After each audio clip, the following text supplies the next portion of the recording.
Thank you for coming to learn about a relatively new phantasmagoria known as Murderabilia. Before we dive into the gruesome subject of Murderabilia, and since Christmas is right around the corner, I found this and thought I could share it, just as my little way of getting everyone in the spirit. Let's take a look at the inscription on the inside. Now, who would have imagined that Charles Manson wrote Christmas cards? This was sold on serialkillersinc.net for $300. America's fascination with murders, crimes, and those that cause them has turned into a market known as murderabilia. The term murderabilia was first used by Andy Cahan, a well-known victims' crime advocate, to describe the growing market for items related to murders, murderers, and other violent crimes and offenders. America is the highest producer of serial killers in the world, according to a 2005 USA Today interview with author and professor David Schmidt.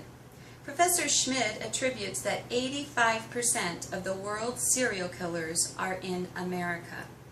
Today we are going to look into what qualifies as murderabilia, along with some examples, review the legislative path to stop criminals from financial benefits, and look at murderabilia in today's society. So let's jump right into some examples of murderabilia. Murderabilia is all-inclusive of items relating to a crime, the criminal, and even the crime scene.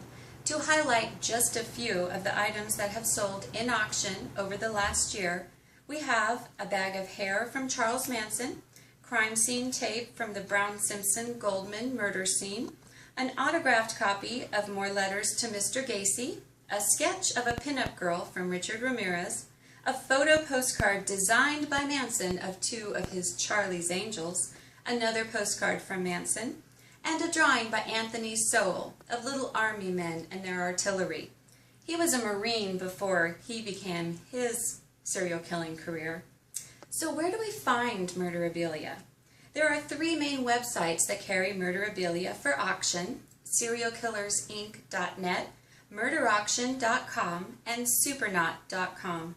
Those are the most notorious, but you can also find certain items of murderabilia on eBay, Facebook, and some serial killers even have their own websites run by a charity that is usually set up to fund their defense. So now that we know what murderabilia is and how to get it, are there any laws prohibiting the sales and proceeds? The first legislative attempt to control murderabilia was in 1977. Just after the incarceration of David Berkowitz, aka Son of Sam, New York State passed the Son of Sam law, meant to keep criminals from profiting from their crimes. This law met little opposition until Henry Hill wrote his book, Wise Guys, which eventually was made into the blockbuster hit Goodfellas.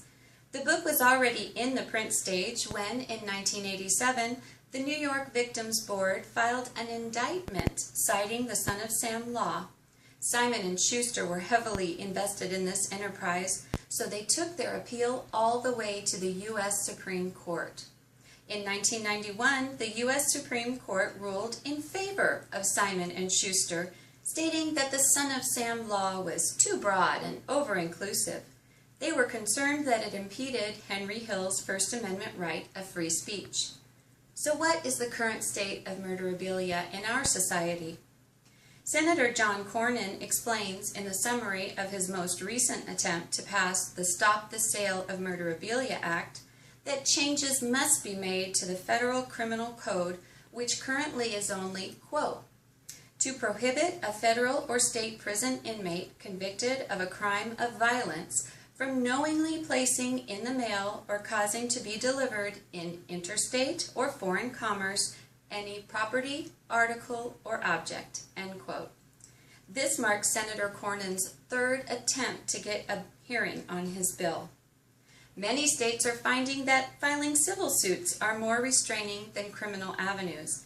In 2002, Arizona filed a civil suit against Sammy Gravano for the proceeds from his book.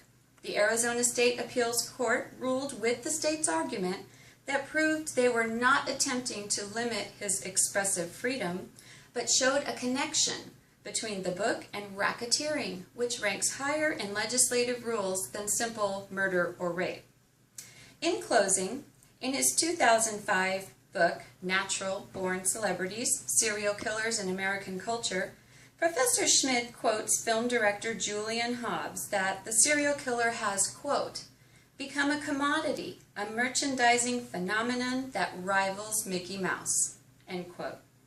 And that is why criminals will continue making profits from the sale of everything from cards, locks of hair, religious medallions, and selfies. Americans have created the idolization of serial killers, murderers, rapists, and terrorists. We live out our dark side through following these criminals and want to have some tangible connection, however morbid, directly to them.